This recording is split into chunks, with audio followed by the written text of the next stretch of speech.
You were talking a little bit about changing perspective so that you could be done with something that might have felt like a burden. What I'd like to know is, what was my intention coming into this physical experience? I have a tendency to look at it as something that I have to overcome, and it feels like something that's been bad, and I would love to change my perspective on it. Well, a lot of people have picked that up along the way because there have been so many people who have surrounded so many of you who have wanted to feel good but couldn't because you wouldn't behave. So they make up all kinds of rules that say, you need to keep these rules so that we can feel better. And for some reason, you bought into that. And the result of that is, because almost everybody has a different requirement of you, then you come away from it sort of confused about who you're supposed to be. And out of that is born this pervasive philosophy that says, I was born broken.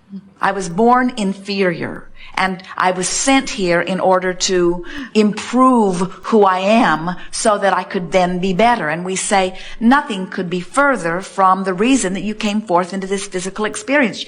When you decide that you're going to go on a vacation, do you announce to your friends, I'm going to find some noble cause and perform it on my vacation? Do you say to your friends, I have enormous character flaws that I hope to work out of myself while I'm on this vacation? No. Do you say, I'm going to go on a campaign of making the world a better place. That is the purpose for my vacation. Or do you go on vacation because you want to have a good time? Do you go on vacation because you want to be stimulated to some new thoughts, that you want life to flow through you in a more abundant way? And you were born into this experience with the same attitude that you go on vacation. This ought to be fun. Let's see what's up with this. What new stimulation of thought is going to evoke from me a feeling of being more alive? Taking the vacation thing. If I wanted to go on vacation to a wintry place, Colorado, and skiing every day in a nice little home in the mountains, that would be fine. But I feel like my winter vacation was like a clothing optional beach in Antarctica. I mean, that's how it feels. It's sort of like something so extreme. What's the point of having that? We know. We see a lot of you who are not exactly vacation feeling. But the reason is because you have all of this responsibility that you are dragging around. In other words, you're out here trying to overcome your unworthiness, and you're out here trying to decide who has the truth about what things, and then you're out here trying to decide how you can get more of the world to agree with you about your truth, and more importantly, how you can put down the lies that the others are living. Most of you have lost your personal orientation about what this life experience is about. It's about joy. It's about an opportunity to expose yourself to new experience. It's about sitting in a restaurant and looking at a waterfall for the first time and enjoying the sound and the thrill of the waterfall. And it's about seeing the bird fly by and the thrill of the fly landing on your nose. So could bitter cold be something that I could now look at as, wow, what an adventure that was? Well, the way we would look at bitter cold is, bitter cold was advantageous to me only in the sense that it helped me to realize I want something that is more comfortable. And if I can trust Abraham at all, and this new desire has been born within me, then warmer, more comfortable environment is on the way to me. But isn't that kind of obvious? Why go through bitter cold to find out something that... You're the one who's cold. We've been asking the same question. In other words, it's not the way it was set up. You said, I'll go forth into this environment and I can think whatever thoughts I choose. And Source Energy says, and whatever thoughts you choose will manifest around you to help you know what thoughts you are choosing. And Source Energy says, you've got guidance within you that will let you know. So as you choose the thought that feels good, good will manifest from it. So this is all logical to you now. The question that we can feel bubbling in there is, how come I have to be this old in order to be now making sense of this? When I was little, why couldn't I guide my life more effectively? And we want to say to you, you didn't get that cold and it hasn't been that long. And from your broader perspective, you knew it would be worth it. Look, here you are in this prime time of your life with all of these new determinations bubbling within you. And if we were standing in your physical shoes, we would stop trying to figure out why things weren't better before and take the knowledge that you now hold and decide what you want to do. We'd start using that left brain of yours to focus upon what you want and then use that right brain of yours. We really don't like that terminology. We're just humoring we would think and feel and think and feel and think and feel and think and feel. In other words, we would use our powerful now and the responsive universe to show ourselves how good life can be now. Mm-hmm. You see, if you didn't live in a responsive universe, we might be willing to wallow in the past with you longer. But you have a responsive universe that's going to give you immediate feedback on where you direct your thoughts and immediate emotional response. So that's like someone saying, Abraham, I hit myself over the head with a hammer yesterday and I hated it, but I kept doing it. And when I woke up this morning, I picked up the hammer and I hit myself some more. And I don't like it, but I did it yesterday and I'm doing it today and I'm probably going to do it tomorrow. And we say, all right. And you say, but shouldn't the universe be better organized so that I wouldn't do that? And the reason that we give it to you in that blatantly dramatic fashion is because we want you to understand that nothing ever happened to you, ever. You did it all to yourself. Everything that happened, even when you were a baby, everything happened in response to the vibration that you were emitting. Now you might say, well, I wouldn't have hit myself over the head with a hammer if it hadn't been there. Somebody left it there. And I saw somebody else hitting themselves over the head with a hammer, so I thought it was the appropriate behavior, so I started doing it too. And we say, but didn't it hurt? And you say, yeah, it hurt a lot. And we say, there, that's guidance.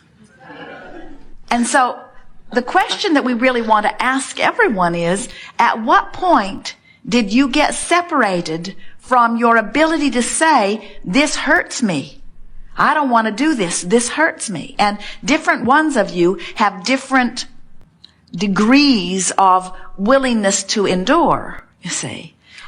So you come to a gathering like this where we teach you to be picky, picky, picky, picky, picky. We wouldn't put up with discomfort at all. But we wouldn't demand that somebody else do something about it. We'd tweak our own thought. We'd tweak our own thought until we feel better, feel better, feel better. Well, so when you're a little person and your environment doesn't feel good and you recognize that it doesn't feel good, it's really hard to pack up your bags and go live with someone else. So I feel like that seems like kind of us. Well, today, you have not heard us encourage anyone to pack up their bags and go live with someone else.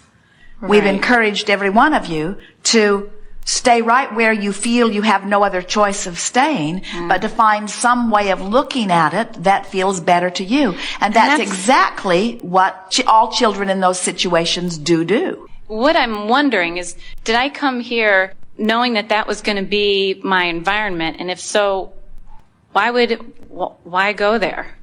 Because the benefit of the desire that you knew would be born out of it in your decision to come outweighed any discomfort that you thought was potentially there. And because you knew you had guidance within you, and because you knew it would be a temporary situation, and because you knew it would be the basis from which you would launch much more physical experience, and because you knew that you were a creator on the leading edge of thought, and you wanted the opportunity to make your own decisions, it's a little bit like from a place of feeling strong and invincible. Let's look at a firefighter. Have you watched any of them lately? They put on clothes that are uncomfortable and heavy to wear. And they parachute into areas that are very inconvenient. And sometimes very unpleasant and even dangerous. And they do it because they are thrilled with the idea of the invincibility and capability of their being. Okay. And so then someone who wouldn't go anywhere near something like that might, Jerry marvels at football players. He'll turn the television on and see these big men running into each other, and then almost every time he'll look at Esther and he'll say, they're doing that on purpose. It's just beyond him that they would put themselves through that. Yeah. He said, I was hit like that once and I didn't like it, and I didn't go back for more. And he is astonished that they do it on purpose. And we say, so why do they do it on purpose? Because they've trained themselves to be strong, and they've trained themselves to be good at it. And there are rewards that outweigh the pain and inconvenience of it. And so you all come into this life experience not intending to be battered about, but saying the benefit of this contrasting experience far outweighs any momentary discomfort I might feel while I'm getting my sea legs as I am realigning with my guidance. Yeah. Not one of you said, I think I'll go forth and be born into this miserable family where I'll be lost. Not one of you says, I think I'll go forth and be born into an abusive family where I will lose my total sense of who I am and I will live a miserable life forevermore. Not one of you ever said that. You feel invincible from your non-physical perspective. And it's only from a physical feeling of not feeling so invincible that you begin asking those questions. And we certainly understand it. And it's hard for us to answer them in any really meaningful way because we still feel invincible on your behalf. And so we often don't give you answers that you can get your teeth into at all, because we want to say, just cause. You came just cause it's fun to be here, and you came because you knew that the potential was joy. And then many of you say, but it hasn't been that much fun. And we say, well, then that's your doing.